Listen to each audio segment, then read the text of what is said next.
அனைவருக்குமே வணக்கம். சற்று முன் கிடைத்திருக்கக்கூடிய ஒரு மிக மிக முக்கியமான செய்தி ஒன்று வெளியாகி உள்ளது. சற்று முன் சென்னையில் உதயநிதி ஸ்டாலினை விரட்டி அடிப்பு, போலீஸ் குவிப்பு, சென்னையில் பெரும் பரபரப்பு, இது மாதிரி செய்திகள் வெளியாகிருக்கு.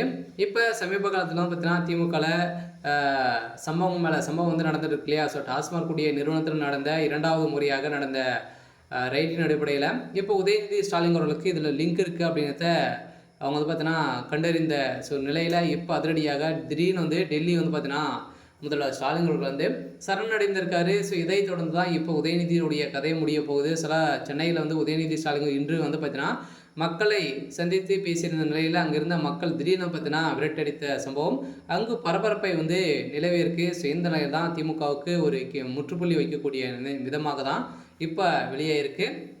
ஸோ இதை பற்றி இந்த வீடியோவில் நம்ம முழுமையாக பார்க்கலாம். ஸோ அதுக்கு முன்னாடி நம்ம சேனலுக்கு இப்போ தான் நீங்கள் முதல் முறையாக வந்திருக்கீங்க அப்படின்னா மறக்காமல் நம்மளுடைய சேனலை சப்ஸ்கிரைப் பண்ணி சப்போர்ட் பண்ணுங்கள். ஸோ வாங்க வீடியோக்குள்ளே போகலாம். ஸோ பார்த்தீங்கன்னா இப்போ உதயநிதி ஸ்டாலின் அவர்களும் அதே மாதிரி முதல்வர் ஸ்டாலின் அவர்கள் திமுக தமிழகத்தில் ரைடுகள் நடந்திருக்கு. இந்த ரைடின் அடிப்படையில் டாஸ்மாக் கூடிய இயக்குநராக மேல் இயக்குநராக இருந்த விசாரணையுடைய வீட்டில் 2 நாட்களாகவே ரைடு நடந்தது. ஸோ இந்த ரைடின் அடிப்படையில் தான் உதயநிதி ஸ்டாலின் அவர்கள் பார்த்தீங்கன்னா ஒரு பிரச்சனைகள் கேஸ் போயிட்டு இருக்குது. இருந்தாலுமே இதில் உதயநிதி ஸ்டாலின் அவர்களுக்கு முற்றுப்புள்ளியாக இவர் தான் இருக்கார். இவர் தான் பார்த்தீங்கன்னா அவருடைய அக்கௌண்ட்டுக்கு தான் இந்த பணங்கள் அனைத்துமே சென்றிருக்கு. முக்கிய ஆதாரமும் சிக்கிருக்கு.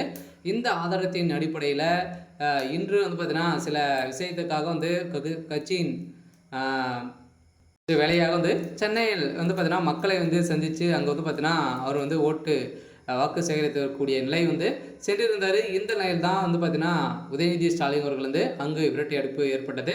ஸோ ஆனால் அதே மாதிரி பார்த்தீங்கன்னா திருச்சியிலும் சென்றிருந்தார்.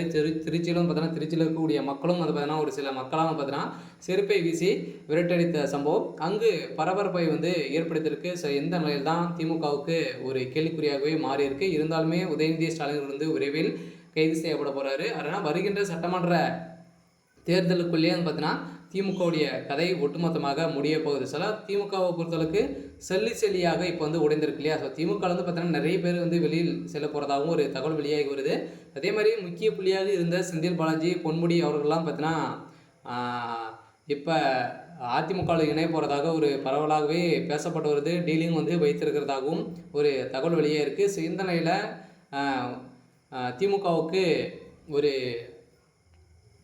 பதிலடி கொடுக்கும் விதமாக தான் செந்தில் பாலாஜி அவர்கள் செய்ய போகிறாரு. இருந்தாலுமே என்ன நடக்க போகுது அப்படின்றத வெயிட் பண்ணி பார்க்கலாம்.